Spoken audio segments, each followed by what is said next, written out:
చాలా స్థిరమైన అర్ధవీడు మండలం పెదకందుకూరు పంచాయతీ ఈ అది ఈ చినకందుకూరు గ్రామము అంబేద్కర్ కాలనీ పాలెం Ambedkar colony Ambedkar colony Ambedkar colony Prakasam జిల్లా. ఈ నేను 3 రోజుల పిల్లోనప్పుడు నేను అప్పుడు కానుపోయింటే ఆడ ఊరి కాడ వాగు కాడ వాగు లేదు పెదకందుకూరు పోయే వాగు కాడ ఆడున్నాయి అంటే మా ఇండ్లు పాతూరు ఉంటే ఇప్పుడు నీకు 72 ఉండొచ్చు. నాకు ఏం చదువు సంధి లేదు. అంటే ఈ గడ్డ కట్టి 70 ఏళ్ళు అయిందంటావు. అయితే అప్పటి నుంచి ఇంతవరకు మేము ఈ కొండ ఉండేది, ఈడ ఉంటున్నాం. మళ్ళా ఈ వాగు అప్పుడు వచ్చిన వాగు ఇప్పుడు వచ్చింది. మళ్ళా మొన్న జగన్ పరిపాలనలో దంకపోయి వాగులో ఇచ్చిండు. మేము అన్నదాం నేను ఒక్కనే. మీ నాయన వాళ్ళు ఎంతమంది? మా నాయనోళ్ళు 6 మంది.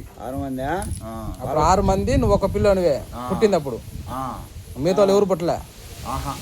అంటే 70 ఏళ్ళు అయితే ఈ గడ్డ కట్టి. అప్పుడు వచ్చిన వరద అనేది తుఫాను ఇప్పుడు వచ్చింది మళ్ళా. అప్పుడు నాకు కూడా తెలియదు, వాళ్ళు పెద్దవాళ్ళు చెప్తుంటే విన్నదే. దాన్ని ఇంకా జ్ఞాపకం పెట్టుకొని నేను ఇప్పుడు చెప్పగలిగినాను. అయితే మాకు ఇదంతా ఒక తీపి జ్ఞాపకం అంటూ మేము కూడా పుట్టలే. నువ్వు నేనే అప్పుడే కొంచెం నువ్వు ఏడా మీ నాయన పుట్టకొచ్చే. అంటే మీ 6 మంది అన్నదమ్ములలో నువ్వు ఒక్కడే కొడుకువి. 6 మంది అన్నదమ్ముల్లో మీ నాన్న వాళ్ళ మీ నాన్న వాళ్ళ 6 మందిలలో నువ్వేనా? ఫస్ట్ అంటే మా నాయనకు కాదు. మీ 6 మంది అన్నదమ్ములో ఫస్ట్ నువ్వా? నీ తర్వాత మీకంటే పెద్దలు ఇప్పుడు ఉండేది ఫస్ట్కు నేనే. నువ్వేనా? మా పెదనాయన కొడుకు. మీ పెదనాయన కొడుకు పేరేం పేరు? ఆవలయ. ఆయన ఆయన బుడ్డయ్య.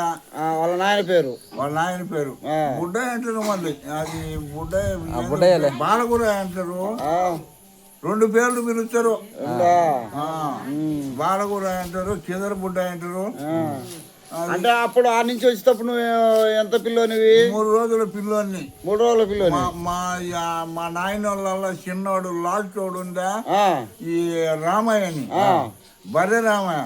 ఆ బర్రె రామయ్య రెక్క కింద చేసుకొని పిల్లోని ఎత్తుకొని నన్ను మమ్మల్ని రెచ్చబట్టుకొని నన్ను ఎత్తర గుడ్డలతోనే తీసుకొచ్చిండ్రు. ఆ మిఠంపల్లి ఆడ ఉంటున్నది వాళ్ళ సోమాదుల కాడ బస్ స్టాండ్. ఈ బస్ స్టాండ్ కాదు, అది బస్ స్టాండ్. ఆడ పాత బస్ స్టాండ్. అప్పుడు నువ్వు 3 రోజుల పిల్లోని. అప్పటికి 3 రోజుల పిల్లోని. ఆ వాగు వచ్చేసరికి అప్పుడు వచ్చిన వాగు ఇప్పుడు వచ్చింది. అప్పుడు నాకు మతికిలేదు. మా నాయనోళ్ళు చెబుతున్నారు. నేను ఇప్పుడు నా కళ్ళారా నేను చూసిన 70 ఏళ్ళ వయసు నాకు. అది నాయన సారు.